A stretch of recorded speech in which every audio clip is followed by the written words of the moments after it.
Et cet invité aujourd'hui, c'est vous, Éric Chesson. Bonjour. Bonjour. Merci beaucoup d'avoir accepté mon invitation. Vous êtes chirurgien et le président de la Chaîne de l'Espoir, une association que le professeur Alain Deloche a fondée il y a 40 ans et dont la raison d'être est de soigner ici en France ou à l'étranger, en particulier des enfants, mais pas que, qui ne peuvent pas l'être, soignés faute de moyens ou de compétences sur place. Vous signez ce livre qui vient de sortir chez Robert Laffont, coécrit avec Michel Faure, qui s'appelle « Afghanistan, la spirale infernale ». Sur la couverture, on lit que c'est un cri du cœur, c'est aussi un cri d'alerte. Alerte autour du sort de l'hôpital modèle que vous avez fondé il y a une vingtaine d'années à Kaboul et qui s'appelle l'Institut médical pour la mère et l'enfant, que les Kaboulis appellent, je crois, le French Hospital. Un hôpital qui lutte aujourd'hui pour sa survie. Oui, en effet. Vous savez, actuellement, l'Afghanistan, c'est le cumul des malheurs. Malheurs sanitaires, malheurs alimentaires, malheurs économiques. Et dans cet hôpital, nous continuons. Et nous sommes atteints par un problème qu'on voit dans tout l'Afghanistan, c'est ce ciblage permanent des femmes. Les femmes sont, excusez-moi du terme, presque une obsession du gouvernement taliban et on arrive presque à un apartheid ou à un féminicide social. C'est-à-dire il faut que la femme soit éliminée de tous les secteurs. Fin décembre, un décret interdit le travail des femmes dans les ONG. Il y a quelques jours, interdiction du travail des femmes dans les organisations des Nations Unies. Interdiction d'aller dans les collèges, dans les lycées, dans les universités, interdiction de travail. Et vous savez, un hôpital sans femmes, c'est impossible, par leurs compétences, mais aussi par l'humanité que mettent les femmes. Dans cet hôpital, nous avons 960 salariés, nous avons à peu près 280 femmes. Sans les femmes, nous ne pouvons pas fonctionner. Je vous en prie, allez-y. Et un autre problème dont on parle peu, c'est la fuite des cerveaux. Fuite des médecins, des informaticiens, des journalistes, des avocats et ainsi de suite. Pourquoi ils partent? Ils partent non pas pour abandonner le pays, puisque pour leurs enfants, et notamment les petites filles, les jeunes filles, no future. Aucun espoir. Et la rentrée des classes a eu lieu il y a 3 semaines. Les petites filles, les jeunes filles sont interdites également d'université. Voilà, parce que votre hôpital, non seulement, et vous allez peut-être nous le rappeler, est une exception en Afghanistan. Il y a des gens qui viennent de tout le pays pour se faire soigner gratuitement, et notamment les enfants. Mais c'est aussi un hôpital école qui a formé des dizaines de praticiens, et ce sont eux qui, peu à peu, effectivement, sont obligés de partir. Bien sûr, si vous voulez, nous avons formé des réanimateurs, des chirurgiens cardiaques, des biologistes et ainsi de suite. Et je vous donne un exemple. En réanimation, nous avions 9 réanimateurs. Quand nous sommes arrivés en Afghanistan, en 2001, il y avait 2 anesthésistes pour l'Afghanistan, pour tout l'Afghanistan. Dans cette réanimation néonatale, nous avons 9 réanimateurs. Qui est le seul service de réanimation néonatale de tout le pays. 8 sont déjà partis. Et donc, vous voyez l'énorme problème logistique, problème financier pour faire fonctionner cet hôpital, mais aussi problème de ces cerveaux. Et c'est pour ça que nous renvoyons beaucoup de missions pour essayer de supplanter ce manque qui, malheureusement, ne va faire que s'amplifier si on n'arrête pas ces multiples décrets. Et je le répète, on a l'impression que c'est la femme qui est toujours ciblée, comme si c'était le problème. Mais moi, je pense que la femme est probablement une des solutions pour le futur d'Afghanistan. Donc votre hôpital, comme l'Afghanistan, vit avec cette épée de Damoclès au-dessus de la tête ces 15 jours. Pour l'instant, je crois qu'il y a un accord verbal. Les talibans vous interdisent de travailler avec des soignantes. Il y a ce problème de praticiens qui partent pour des raisons de sécurité. Et je crois que vous êtes par ricochet aussi victime des sanctions internationales qui frappent l'Afghanistan. Bien sûr, vous savez que les avoirs de la banque afghane, les 9 milliards sont bloqués pour des raisons géopolitiques sur lesquelles je ne veux pas m'appesantir, mais ce sont les Afghans qui payent la note. Et pour toutes les ONG françaises, internationales, Médecins sans frontières, c'est extrêmement difficile d'envoyer de l'argent. Nous ne pouvons pas, le système bancaire est paralysé, et donc pour payer les salaires, les consommables et autres, nous passons par un système ancestral, moyenâgeux, qu'on appelle les awala, mais qui est extrêmement difficile. Quand vous avez autant de salariés, cet hôpital, c'est énorme, c'est un endroit d'espoir. C'est un endroit où on peut opérer des enfants et des femmes, et c'est le seul endroit où on peut faire ça. Donc c'est une lutte. Nous avons le centre de crise qui nous aide, du Quai d'Orsay, mais nous avons besoin de toutes les aides, bien sûr financières, mais aussi, s'il y en a qui nous écoutent, des infirmières, des anesthésistes, des réanimateurs, des chirurgiens. Un îlot de paix dans un archipel de malheur, dites-vous. Peut-être je vous entendais dire, et ça dit beaucoup de choses d'ailleurs, du cynisme dingue de ce système, car quand l'enfant d'un chef taliban aujourd'hui a un problème de santé, par exemple cardiaque, c'est à la porte de votre hôpital qu'il vient toquer.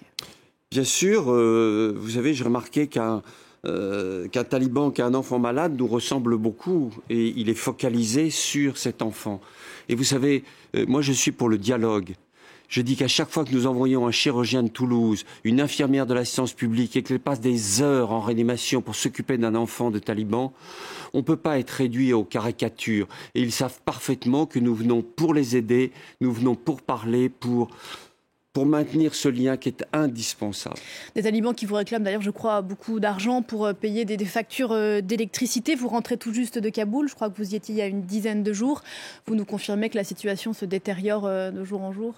Oui, c'est extrêmement lancinant. On courbe l'échine depuis le 15 août 2021. Quel est le nouveau décret qui va sortir, qui interdirait de fonctionner ? Et nous avons deux lignes rouges très simples. Un, le travail des femmes. Sans les femmes, c'est pas possible de fonctionner. Et d'avoir encore l'autorisation d'admettre tous les patients, quel que soit leur genre, leur ethnie, leur religion. Et si ces lignes rouges sont franchies, vous partirez, vous fermerez l'hôpital ? Nous réfléchirons et je pense que ce sera probablement une décision qui sera commune à toutes les ONG parce que l'ensemble des ONG nationales et internationales ont cette même ligne rouge du travail des femmes. On ne peut pas admettre, c'est le seul pays au monde où 20 millions, c'est-à-dire 50% de la population, est dans cette, je dirais, oui, dans cet apartheid. C'est nulle part ailleurs. Nous ne pouvons pas admettre. C'est pour ça qu'il faut rester pour soigner, pour discuter, pour parler, pour négocier avec eux. Restez tant que vous le pouvez encore. On imagine le cas de conscience, bien sûr. Éric Chesson, vous connaissez l'Afghanistan depuis 40 ans. Le mois d'août 2021 et les jours qui ont suivi resteront pour vous comme une tâche immense dans l'histoire contemporaine ? Oui, je pense que c'est une claque gigantesque. Je pense que la communauté internationale et notamment les Américains... Ces images notamment ? Oui, c'est une honte totale. Pourquoi les Afghans voulaient partir? Ils avaient déjà connu le régime taliban en 96-2001. C'était une panique abominable. Ils se sont précipités à l'aéroport parce que c'était la seule voie de sortie. Et ces images restent gravées pour chacun de nous, de voir ces grappes de gens qui s'accrochaient aux gros porteurs qui partaient. Je pense que la diplomatie américaine portera le rouge aux joues pendant longtemps de cette honte telle qu'elle s'est passée. Ça fait presque 2 ans. Je crois qu'à l'époque, cet été où les talibans sont revenus au pouvoir, vous étiez tellement impliqué dans votre hôpital et la tâche qui était la vôtre que vous n'avez pas vu, comme beaucoup, ou pas voulu voir l'histoire en marche devant vous. Vous dites que vous êtes encore, presque 2 ans après, dans un état de sidération de ce qui s'est passé. Oui, parce que souvenez-vous, on parlait de cette armée afghane, 300 000 hommes, les forces spéciales, 30 000, inexpugnables, extrêmement bien entraînés, armés et autres. Et on pensait que les talibans, mais on se disait dans 1 an, dans 2 ans et autres. Et cet écroulement, parce que il n'y a pas de combat, c'est un écroulement total avec ce départ qui est une fuite éperdue des troupes américaines, laisse une impression extrêmement amère d'abandon total de ce pays qui est fascinant, de ces Afghans qui payent une note qui, je pense, n'est pas la leur. Et on dit, si vous voulez, que partir, c'est l'abandonner. Rester, ça pourrait être collaborer. Il y a une espèce de ligne de crête très difficile que nous essayons de maintenir, comme beaucoup d'ONG, en essayant de leur montrer que c'est possible, que nous ne sommes pas le diable, que nous sommes là pour les Afghans, pour les femmes afghanes, pour les enfants afghans. Et notre but, c'est de rester. Partir, ce serait un réel drame. Et je vous rappelle que l'on dit que l'Afghanistan est la pire crise humanitaire actuellement au monde. Dans cette grande noirceur, où est-ce que vous trouvez l'espoir, pour reprendre le nom de votre association ? Pour l'instant, je vous dis très franchement, je suis très pessimiste.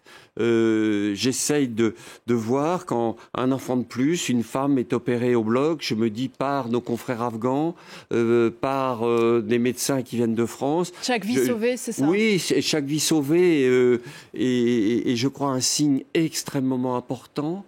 Mais je vous assure que si on abandonne l'Afghanistan, la note à payer sera terrible. Collective. Si on veut vous aider aujourd'hui, ceux qui nous écoutent, on va le rappeler ensemble, peut-être si on est soi-même soignant et si on peut faire un don.